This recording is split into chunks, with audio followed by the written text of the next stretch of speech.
Apakah ada pedang yang terkubur di sini untuk pedang yang mengerikan seperti itu? Seseorang menjadi bersemangat.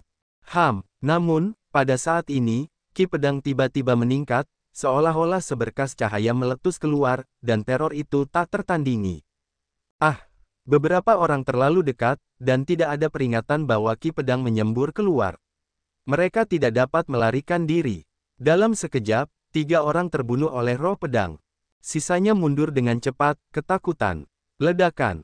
Kemudian, ketika semua orang masih dalam keterkejutan, seluruh Jian Feng tampak bergetar, dan semua orang terkejut. Klik, tanah terus retak, seolah-olah ada sesuatu yang akan menembus tanah. Banyak orang mundur dan tidak berani terlalu dekat. Saat tanah bergetar hebat, ki pedang bahkan lebih menakutkan dan tidak dapat didekati. Hati Ye Chen bergetar, benar-benar memiliki harta karun untuk keluar. Ledakan. Dalam roh pedang yang mengerikan, sebuah prasasti batu dengan lebar 3 kaki tiba-tiba muncul, dan roh pedang meledak keluar dari prasasti batu. Prasasti batu. Semua orang menyaksikan tanpa berkedip. Ada jejak di prasasti batu. Seseorang berseru, yaitu roh pedang dari jejak tersebut.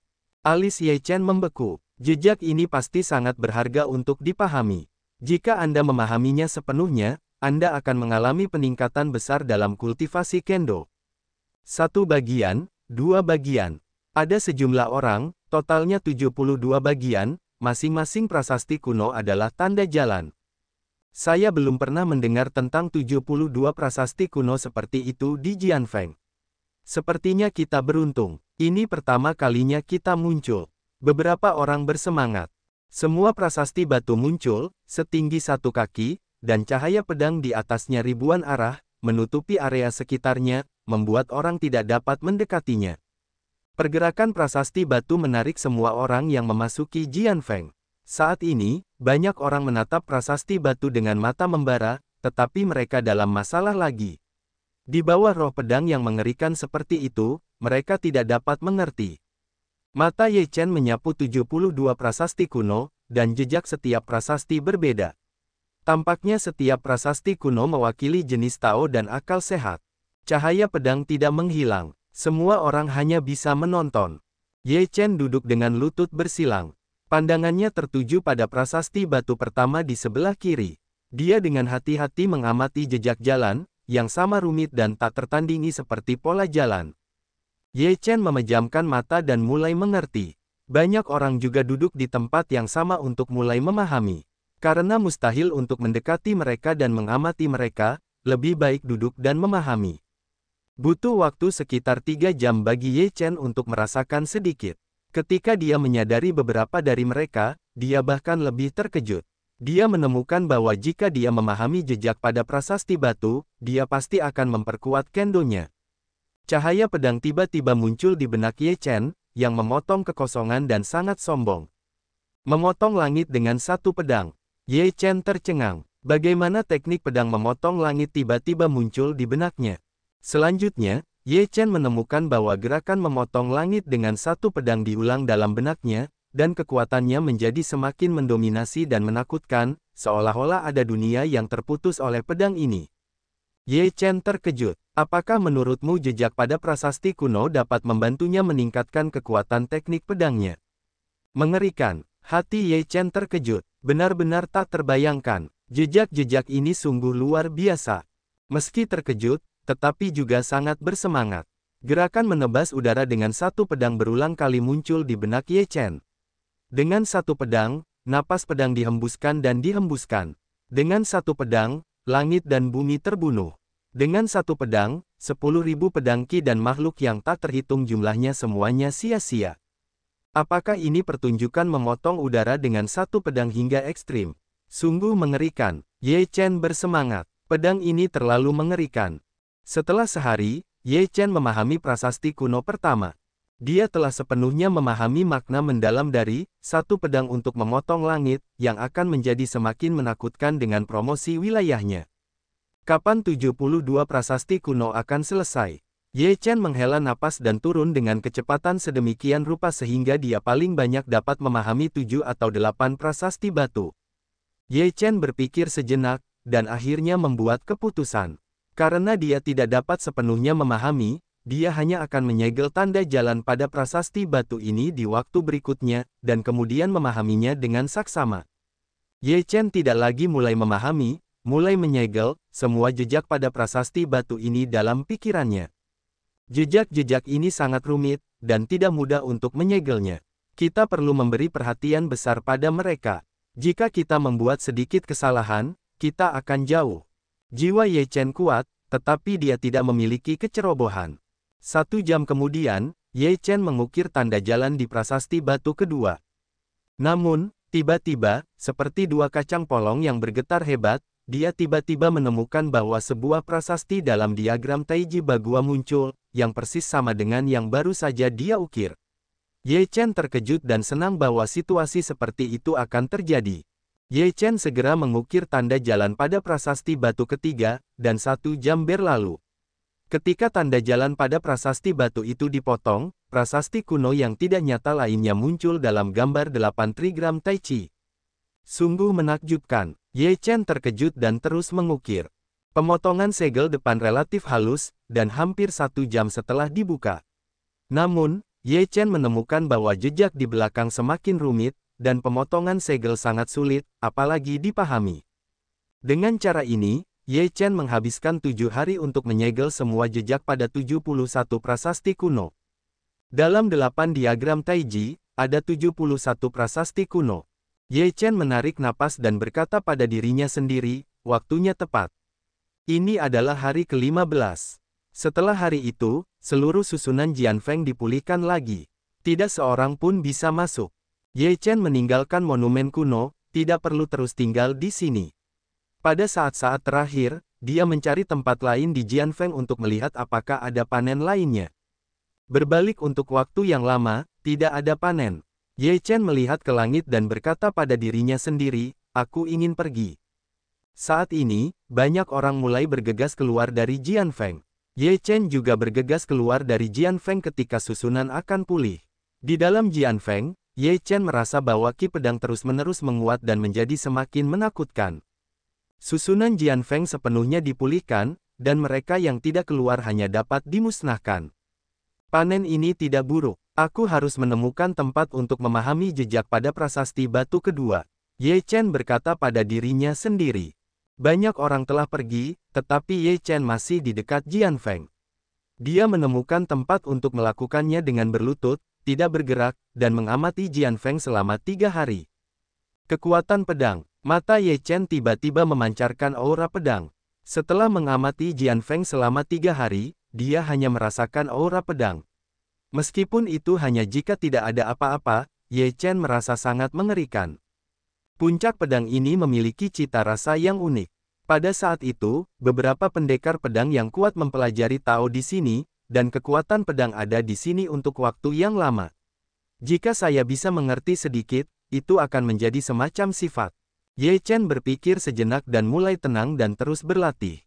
Ye Chen seperti batu, duduk di puncak gunung, dengan udara seperti pedang yang melonjak di sekujur tubuhnya. Pedang, serangan utama, pedang keluar, tak terhentikan. Orang-orang memiliki kekuatan, yang disebut momentum. Jika momentumnya kuat, semua makhluk hidup akan mundur dan tidak dapat digoyahkan.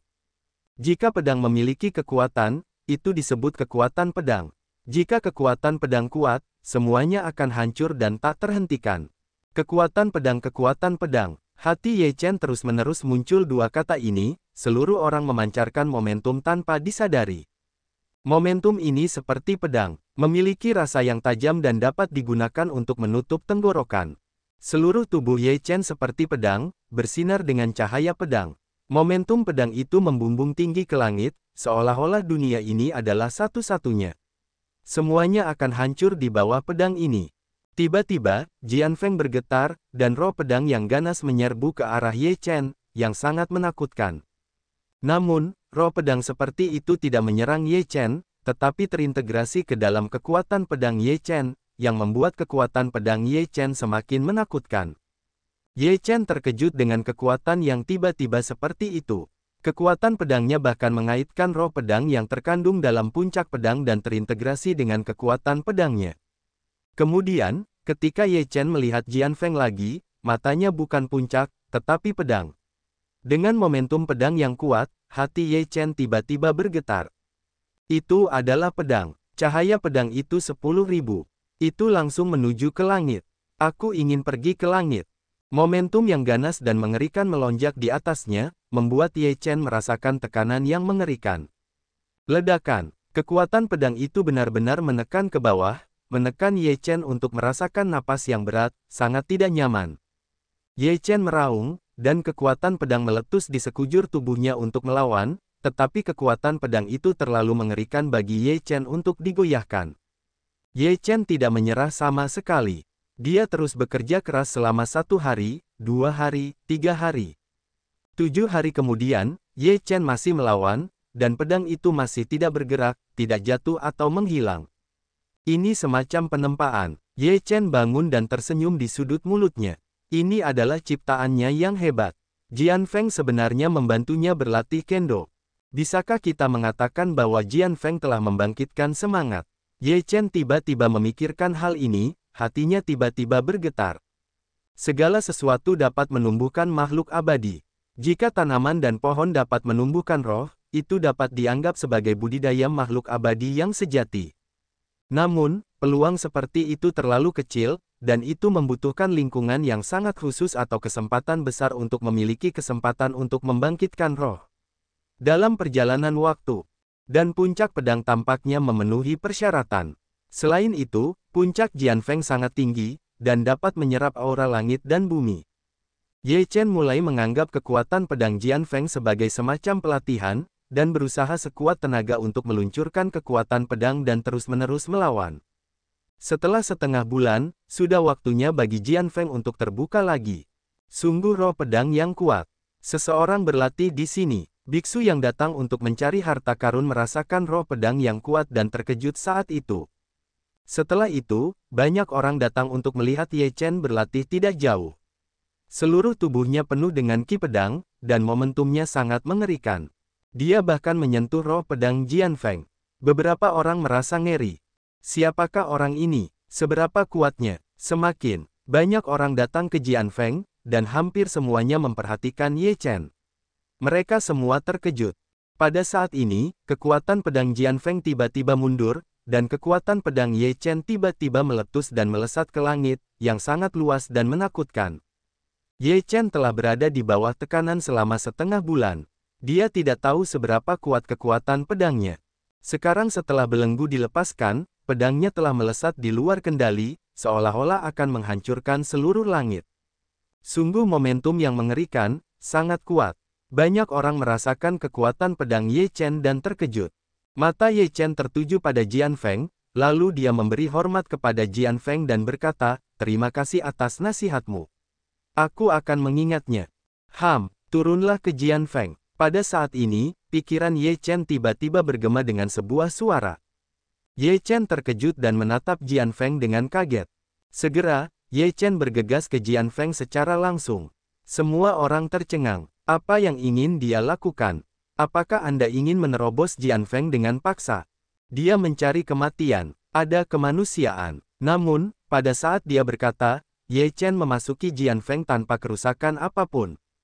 Dia masuk seperti ini. Semua orang terkejut. Apa yang terjadi? Apakah mungkin untuk memasuki Jian Feng sesuka hati? Seseorang melihat pemandangan ini dan segera bergegas ke Jian Feng. Pada saat memasuki Jian Feng, pedang Qi yang tak terhitung jumlahnya menyerangnya dan langsung menyekanya menjadi awan kabut darah. Orang lain yang juga siap untuk bergerak sekarang memiliki keringat dingin di sekujur tubuh mereka, dan tidak ada dorongan seperti itu di hati mereka. Bagaimana dia melakukannya? Roh pedang Jian Feng tidak menyerang dan membunuhnya. Semua orang mengira itu luar biasa. Setelah memasuki Jian Feng, Ye Chen langsung menyerbu ke bawah tanah Jian Feng. Setelah beberapa saat, dia bahkan memasuki suatu ruang. Apakah di bawah Jian Feng kosong? Ye Chen ketakutan. Di bawah puncak pedang, ada iblis. Pada saat ini, suara di benak Ye Chen berdering lagi. Ye Chen terkejut dan berkata, "Tuan, apa yang bisa saya lakukan untuk Anda?" Pada saat ini, sebuah pedang tiba-tiba muncul di depan Ye Chen. Itu adalah pedang tua, seluruhnya terbuat dari emas, dengan bau kuno di atasnya.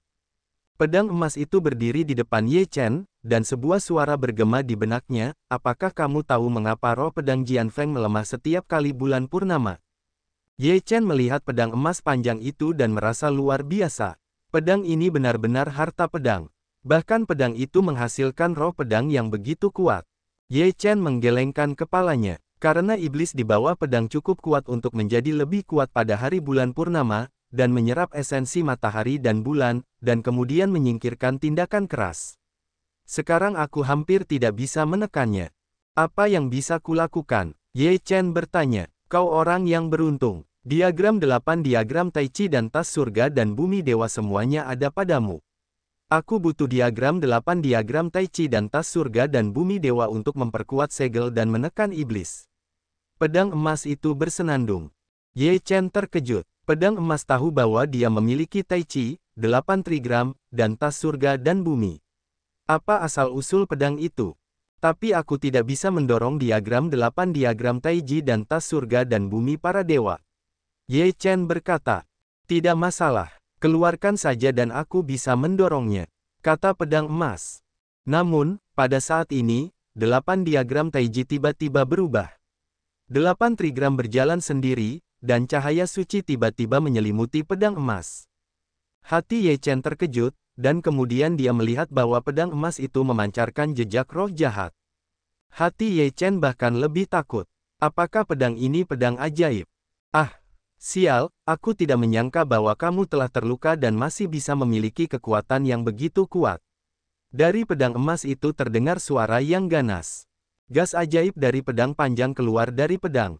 Itu bersemangat ke esensi oleh cahaya suci, dan pedang panjang itu bergetar, dan terdengar suara, menekan. Suara ini sangat berbeda dari yang sebelumnya. Ye Chen terbangun dengan kaget. Ini adalah roh pedang emas. Apa yang terjadi? Bahkan jika kamu menyingkirkan roh jahat itu, kamu tidak bisa menjebakku lagi. Tawa jahat datang, dan itu menyeramkan. Roh sihir pada pedang emas terus-menerus menghilang. Akhirnya, pedang emas itu begitu keemasan sehingga Ye Chen tidak bisa membuka matanya. Cahaya 8 trigram Tai Chi menghilang, dan sebuah desahan terdengar dari pedang emas itu. Bagua, teman lama, aku tidak menyangka bahwa setelah bertahun-tahun, kita bertemu lagi. 8 diagram Tai Chi keluar dari tubuh Ye Chen dan melayang di atas kepala Ye Chen. Itu berubah menjadi diagram 8 trigram, yang berkelap-kelip dengan cahaya terang. 8 trigram bergerak perlahan di atasnya. Dalam benak Ye Chen, apakah pedang emas ini adalah teman lama dari 8 diagram Tai Chi? Bisakah kita mengatakan bahwa pedang emas itu adalah salah satu dari 10 artefak teratas? Tebakanmu benar, aku adalah salah satu dari 10 senjata ajaib teratas di zaman kuno. Tiba-tiba pedang emas itu berkata. Ye Chen tertegun dan bahkan lebih terkejut. Apakah ini benar-benar salah satu dari 10 artefak teratas? Selama perang kuno, Kaisar Dewa, yang memiliki gelar guruku, bertarung sampai titik darah penghabisan, dan kemudian menggunakan aku untuk menekan iblis di sini. Dalam beberapa tahun terakhir, iblis akan menyerap aura langit dan bumi setiap bulan, dan esensi matahari dan bulan akan memperkuat dirinya sendiri. Kemudian, aku juga terlibat dalam ki jahat. Begitu bulan purnama datang dan roh jahat menjadi kuat, aku akan ditekan olehnya. Sebelum kamu masuk, aku membantu kamu berlatih. Setelah kamu masuk, aku ditekan oleh ki jahat. Aku tidak tahu berapa lama aku bisa menekan iblis ini, katanya. Begitu sesuatu terjadi padanya, dunia iblis akan menjadi sangat kuat. Pada saat itu, 6 alam tidak akan damai. Tidak bisa membunuh iblis. Ye Chen terkejut menemukan bahwa konsekuensinya begitu serius. Jika 8 diagram Tai Chi dapat dipulihkan sepenuhnya, Anda dapat membunuh iblis, jika tidak, Anda hanya dapat menekannya. Iblis tidak berada dalam samsara. Bahkan jika dia mati, dia dapat memadatkannya lagi. Hanya dengan memurnikannya secara menyeluruh, dia dapat membunuhnya sepenuhnya. Bisakah itu ditekan untuk waktu yang lebih lama dengan diagram 8 diagram Tai Chi? Ye Chen berkata, kita hanya dapat mencoba dan menekannya selama yang kita bisa. Jika kita tidak dapat menekannya, tidak ada cara. Dia tidak punya pilihan selain memotong pedang. Pedang itu berubah menjadi cahaya keemasan dan bergegas ke kejauhan. Ye Chen tahu mengejar 8 trigram Tai Chi di kepalanya, dan segera datang ke altar tempat pedang itu dimasukkan. Ini adalah susunan. Cahaya suci dari 8 diagram Taiji dimasukkan ke dalam susunan, dan itu dapat ditunda untuk sementara waktu. Cara memotong pedang dewa. Ye Chen mengangguk sedikit. Pada saat ini, 8 diagram Taiji beroperasi secara independen lagi, dan cahaya suci menutupi seluruh susunan. Seluruh susunan bersinar dengan cahaya. Cahaya suci mengalir ke dalam susunan, dan cahaya susunan itu menjadi semakin menyilaukan. Tidak ada gunanya. Jika kamu tidak memperbaiki 8 diagram Taiji, kamu hanya bisa menekanku untuk sementara. Aku masih bisa keluar. Suara iblis keluar dari susunan, yang sangat ganas. Seluruh susunan menjadi sangat menyilaukan, yang membuat Chengdu sulit untuk membuka matanya. Diagram 8 diagram Taiji berhenti. Saya harap itu bisa ditekan untuk waktu yang lama. Cara memotong pedang dewa. Saya datang sesekali untuk menuangkan cahaya dan menekan Tuan. Ye Chen berkata dengan sangat sederhana. Tidak ada gunanya. Tuan sudah sangat kuat. Jika tidak ada 10 artefak lengkap, kamu tidak bisa menekannya. Kata pedang itu. Apakah sekarang ada 10 artefak lengkap? Ye Chen bertanya. Dia memotong pedang dan berkata, tidak, semua 10 artefak rusak dalam perang kuno. Saya tidak tahu di mana artefak lainnya sekarang dan apakah mereka sedang dalam proses pemulihan. Selain Jianfeng, sekarang sudah senja, tetapi roh pedang Jianfeng belum melemah. Apa yang terjadi hari ini? Mengapa roh pedang Jianfeng masih begitu mengerikan? Beberapa orang bingung. Apakah itu terkait dengan pria itu? Apa yang dia lakukan? Itu membuat roh pedang Jianfeng tidak menyebar. Mo Shao, dikatakan bahwa sebagian besar dari 72 prasasti kuno berada di atas, tetapi sekarang Jianfeng tidak dibuka. Apakah kita akan melewatkannya seperti ini? Seorang pria muda berkata tanpa daya. Mo Jian menatap Jianfeng dan berkata, seseorang dipaksa masuk ke Jianfeng sebelumnya.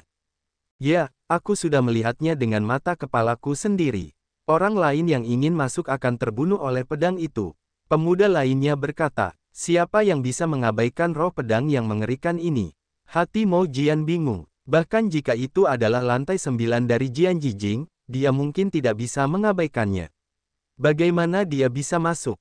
Dia pasti punya harta karun di Jianfeng, jadi dia tidak takut dengan roh pedang Jianfeng. Aku harus mendapatkan harta karun ini. Warna suram melintas di matanya. Di bawah puncak Jianfeng, dia memotong pedang dewa dan berkata, ketika kamu masih muda, persepsimu tentang kendo sangat buruk. Kamu bisa memahami kekuatan pedang. Bakat kendo bagus. Aku punya 1 set ilmu pedang di sini. Kamu bisa melatihnya. Itu membantu pemahaman kendo dan serangan kendo. Setelah itu, cahaya pedang memasuki alis Ye Chen. Banyak informasi muncul di benak Ye Chen, dan teknik pedang ini dipraktikkan dalam benaknya. Bunuh dewa, nama yang sangat sombong. Begitu mata Ye Chen berbinar, dia sudah teringat dengan teknik pedang itu. Jika kamu bisa menguasai teknik pedang ini dengan baik, kita akan bertemu lagi di masa depan. Kata pedang itu. Ye Chen Xing memberi hormat dan berkata, terima kasih atas nasihatmu. Ini semacam takdir, lanjutkan. Pedang itu berkata dengan ringan. Selamat tinggal, generasi muda. Ye Chen memberi hormat lagi, lalu mundur dari tempat ini. Pedang itu mendesah dan bergumam, orang yang seharusnya datang akan datang. Ini adalah reinkarnasi takdir, yang tidak dapat dihentikan. Dewa, kamu tidak bisa menjebakku. Begitu aku keluar dan kembali ke dunia iblis, tidak akan lama lagi aku bisa pulih ke kondisi puncak. Bahkan dunia dewa tidak dapat bersaing denganku saat itu. Iblis itu mencibir. Jangan khawatir, aku akan berusaha sekuat tenaga untuk menghentikanmu. Bahkan jika kamu keluar dari masalah, aku akan memotong setengah dari pencapaianmu dengan 1 pedang. Orang gila. Iblis itu menggertakkan giginya. Aku orang gila. Potong pedang dan tersenyum.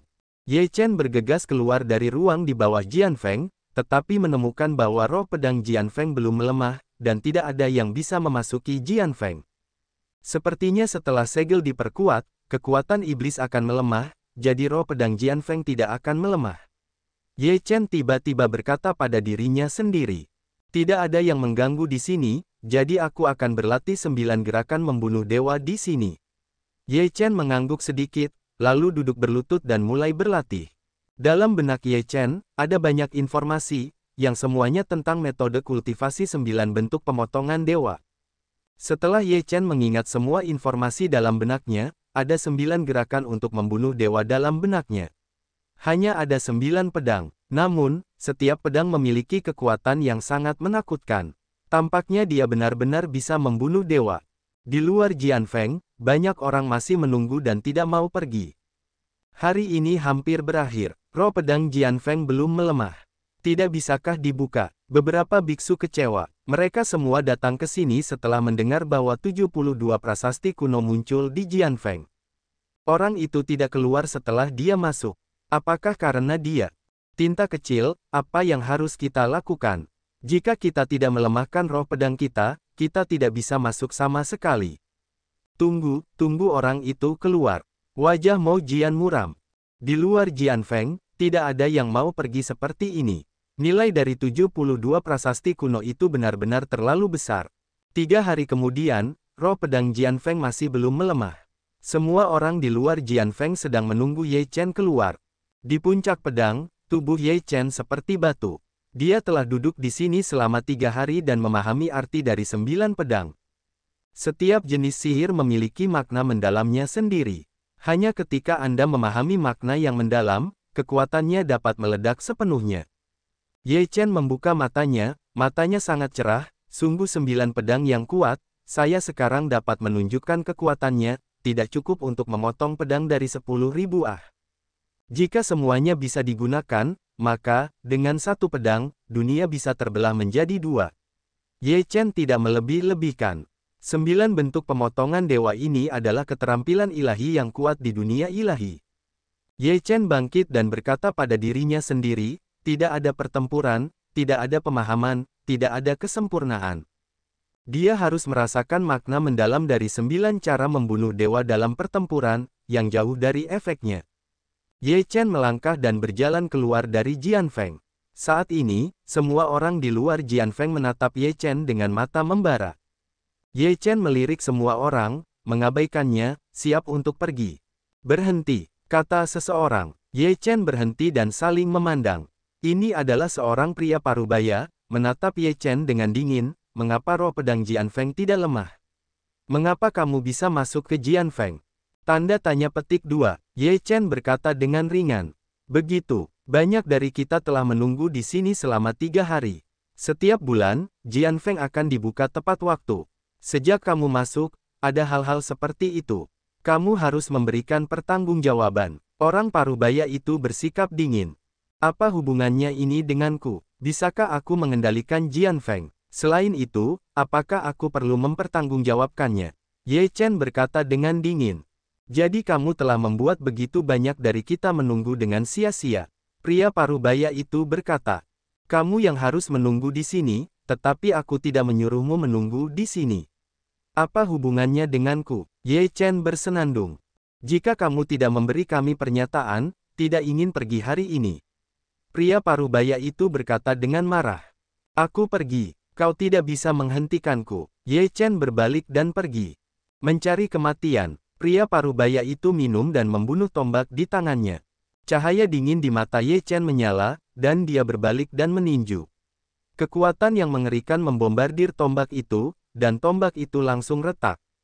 Jangan membuatku membunuh. Mata Ye Chen berbinar dan dingin. Sungguh kekuatan yang mengerikan. Satu pukulan dapat menghancurkan senjata ajaib. Banyak orang yang hadir terkejut. Bunuh. Pria parubaya itu sangat marah sehingga seluruh tubuhnya meledak. Pedang terbang ditebas dan menembus langit. Ye Chen melangkah keluar dengan satu langkah, pukulan yang sama. Kekuatan 8.000 gajah menghancurkan langit dan mengenai pedang terbang, yang langsung mematahkan pedang terbang menjadi 2 bagian. Bunuh. Ye Chen memotong dengan pedang, dan cahaya pedang seperti kilat, dengan niat membunuh yang mengerikan. Pria parubaya itu meraung dan melawan dengan seluruh kekuatannya, tetapi dengan pedang ini, semua kekuatannya hancur. Puff, ada noda darah di tenggorokan pria parubaya itu. Butuh beberapa napas untuk darah keluar. Dia kehilangan semua vitalitas dalam kepanikannya. Bunuh dengan satu pedang. Banyak orang di tempat kejadian menarik napas, yang tidak dapat dipercaya. Siapa lagi yang ingin aku memberikan pertanggungjawaban? Ye Chen menatap semua orang dengan dingin.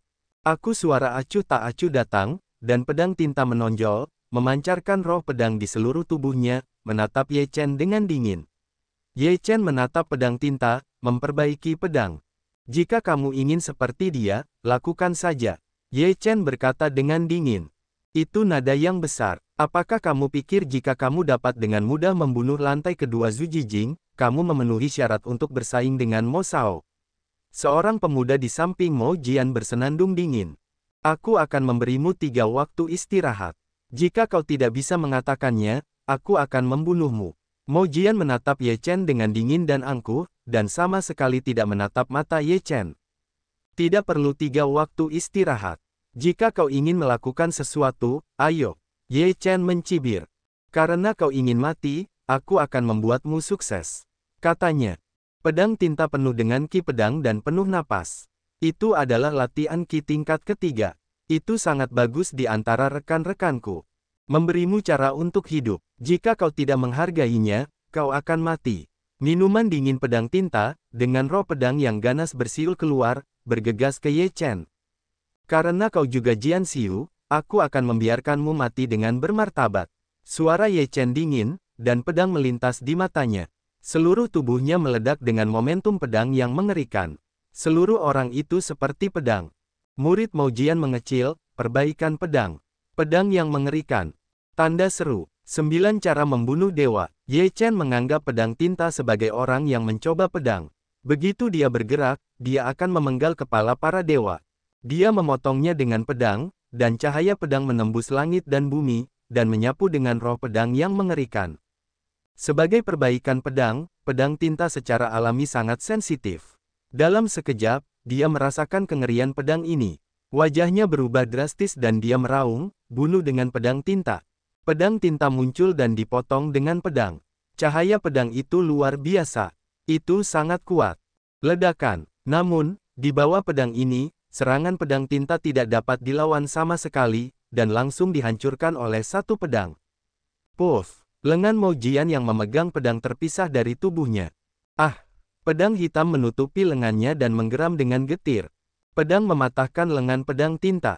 Semua orang di tempat kejadian menarik napas.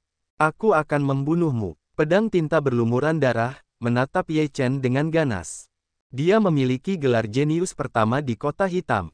Sejak kecil, tidak ada yang bisa lebih baik darinya, dan dia tidak pernah gagal. Dia tidak bisa menerima kenyataan itu. Aku ingin mematahkan lenganmu dan memberimu pelajaran. Karena kamu tidak mengubahnya, tidak ada gunanya menjagamu. Ye Chen membunuh niat untuk melesat, dan itu adalah pedang, cara kedua dari 9 cara memenggal kepala dewa. Ye Chen membunuh dengan pedang, cahaya pedang melesat ke langit, memotong langit untuk menghancurkan tanah, teror, mata pedang tinta tiba-tiba menyusut, hati segera menyesal, Ye Chen membunuhnya dengan sangat mudah untuk kembali. Puff! Tubuh pedang tinta terbelah menjadi 2 bagian, berdarah dan semua orang di tempat kejadian membuka mulut mereka. Hari pertama kota hitam, jadi 2 pedang disapu. Baru saja, mereka yang ingin saling memiliki Ye Chen semuanya berkeringat. Untungnya, mereka tidak mengambil tangan, kalau tidak mereka akan berbaring di sini. Pemuda yang berdiri di dekat pedang tinta itu pucat, gemetar, dan pakaiannya basah oleh keringat dingin. Ye Chen meliriknya, dia gemetar dan ketakutan, dan dia hampir berlutut. Ye Chen mengabaikannya, berbalik dan pergi. Pedang tinta sudah mati. Setelah Ye Chen pergi, banyak orang merasa lega melihat tubuh pedang tinta itu, dan tiba-tiba. Tidak banyak waktu bagi Zhao untuk dibandingkan. Aku akan pergi ke kota kekaisaran secara langsung. Setelah Ye Chen meninggalkan Jianfeng, dia berpikir sejenak dan langsung pergi ke kota kekaisaran. Di satu jalan kuno, sebuah kereta mewah perlahan bergerak maju. Di depan dan di belakang kereta, ada banyak penjaga dengan baju besi perak. 8 orang menunggangi 8 kuda perak di depan dan belakang. Orang-orang ini tidak lemah napas, waspada melihat sekeliling, melindungi orang-orang di dalam kereta. Di samping kereta, seorang pemuda dengan mata yang sangat berbeda sedang menunggangi kuda perak di samping satu sama lain. Melihat sekeliling, dia berkata, semua memberiku semangat untuk waspada terhadap sekeliling. Ya, Semua penjaga dengan baju besi perak menjawab. Tirai jendela kereta terbuka, dan seorang gadis dengan penampilan cantik keluar dan bertanya, "Niking, berapa lama aku bisa sampai di sana?" "Yang mulia, kita akan segera tiba di Yucheng," Niking berkata dengan hormat. "Ke Yucheng? Mengapa begitu lambat?" Gadis itu sangat tidak puas. "Yang mulia, kecepatan Anda tidak lagi lambat. Keselamatan Anda adalah hal yang paling penting." Niking tersenyum. "Dengan begitu banyak dari Anda yang melindungi, putri ini juga membangun 3 lantai fondasi. Apakah ada bahaya?" Gadis itu bangga. Niking tersenyum dan berkata, "Lebih baik berhati-hati." "Siapa?" Pada saat ini, ada minuman keras di depannya. Niking mengubah wajahnya dan melihat ke depan. Hanya beberapa pria muncul di depan kami. Semua orang memiliki napas yang kuat. Ada 3 orang berdiri di depan. Ketiga orang ini memiliki napas yang lebih kuat. Mereka adalah orang-orang kuat di atas lokasi konstruksi. Saya tidak menyangka kali ini saya memiliki keberuntungan yang begitu baik. Saya bertemu dengan para pejabat. Saya menjadi kaya kali ini. Haha, si botak yang berdiri di tengah tertawa. "Kakak, kereta itu indah. Saya khawatir itu adalah wanita cantik yang duduk di dalamnya. Saya diberkati dengan saudara-saudara saya." Pria botak di sisi kanan hidung elang itu tersenyum cabul. "Siapa kamu?" Seorang penjaga yang menunggang kuda perak bersorak dingin. "Jika kamu tidak ingin mati, tinggalkan semua hal yang baik di belakang, tinggalkan orang-orang di kereta, dan semua orang akan menggulingkanku." Seorang pria dengan mulut tajam dan pipi monyet di sisi kiri si botak memiliki jalan yang dingin. "Bahkan jika kita berani merampok, aku tidak sabar untuk membunuh mereka, satu pun tidak akan tinggal." Seorang penjaga meraung dan banyak penjaga baju besi perak bergegas maju. Temukan kematian. Mata pria botak itu, niat membunuh melonjak, roh menyembur keluar, sangat menakutkan, tangannya mengeluarkan sepasang kait perak, waktu telah membuat tengkorak 2 penjaga terpotong. Tidak seorang pun dari mereka akan tinggal. Pria dengan hidung ayam itu minum dingin, dan pria di belakangnya segera meraung. "Bunuh." 8 penjaga, menunggang kuda perak, minum dengan marah dan dibunuh dengan bandit gunung. "Ah!" Sebuah teriakan datang, dan semua penjaga jatuh ke tanah dalam sekejap, dan bahkan 8 penjaga tewas. Wajah Niking berubah, bergegas, dan berteriak dengan marah, "Kamu sangat berani, berani membajak kami, lelah hidup." Akhirnya, yang lebih kuat datang. Si botak mencibir, kait perak keluar, dengan cahaya dingin yang dingin. Temukan kematian. Niking marah dan tubuhnya penuh dengan kekuatan spiritual, dan kekuatan dari 3 lapisan lingkungan bangunan terungkap. Satu tembakan terbunuh dan bertabrakan dengan kait perak. "Ayo, bunuh dia." Pria botak itu menertawakan risiko itu. Orang-orang dengan hidung elang dan mulut tajam dan pipi monyet semua bergegas keluar, dan mereka semua adalah biksu di lantai 3 fondasi, yang membuat Niking tampak sangat berubah. "Apakah kamu tahu siapa kami?" Jalan Niking dingin. "Aku peduli siapa kamu, bahkan jika kamu seorang bangsawan, kami tidak bisa membunuhnya." Pria dengan hidung kait menyeringai dengan senyum kejam. "Dasar bajingan, makan macan tutul hati beruang, bahkan putri ini berani membajak. Aku akan kembali dan memberi tahu saudaraku, aku pasti akan menghancurkanmu." Gadis itu bergegas keluar dan menunjuk ke arah pria botak itu dan memarahi. "Putri." Orang-orang botak itu tertegun sejenak, sepertinya mereka benar-benar bertemu orang besar hari ini. "Gimana, takut, kan? Sekarang berlututlah dan akui kesalahanku, aku masih bisa bertanggung jawab." Gadis itu tersenyum bangga. "Aku tidak tahu seperti apa rupa seorang putri dalam hidupku. Jika kau bisa mendorong putri itu ke tempat tidur, kau tidak tahu seperti apa rasanya." Haha, si botak menatap gadis itu dan tertawa. Gadis itu marah dan hancur, dan seseorang berani menghujatnya, dan segera berkata, "Kalian gerombolan pencuri, hari ini putri ini membunuhmu." "Putri, hati-hati!" Niking berteriak dengan tergesa-gesa dan segera bergegas. "Olehmu." Si botak mencibir dengan jijik, "Saudara-saudara, hari ini, diberkati, membunuh orang-orang ini, kami membawa putri cantik ini kembali ke desa untuk dinikmati." Pria dengan hidung kait elang dan pria dengan mulut tajam dan pipi monyet segera bergegas maju dengan mencibir. Semangat penuh dan kuat keluar, dan napasnya mengerikan. Mereka mengepung Niking dan gadis itu dan menyerang mereka dengan teror. Wajah gadis itu berubah drastis. Dia dan Niking terjebak, dan mereka tidak dapat menghadapi 3 bandit gunung. Putri yang mulia, aku akan menghancurkannya, pergilah. Nikingda meraung, dan kemudian senjata panjang itu membunuh 3 bandit gunung. Niking, gadis itu terkejut. Puff. Niking langsung membuat 2 tanda darah dengan kait perak, dan dipotong oleh pedang panjang hidung kait, tubuhnya jatuh, memuntahkan darah. Niking, wajah gadis itu berubah drastis. Putri yang mulia, pemboros ini tidak bisa hidup. Bersama kami juga bisa membuatmu bahagia, haha. Pria botak itu mencibir dan berjalan selangkah demi selangkah ke arah gadis itu. Bunuh. Pada saat ini, sebuah suara dingin memikirkan serangan gila pedang dengan rasa membunuh yang kuat membelah menjadi botak.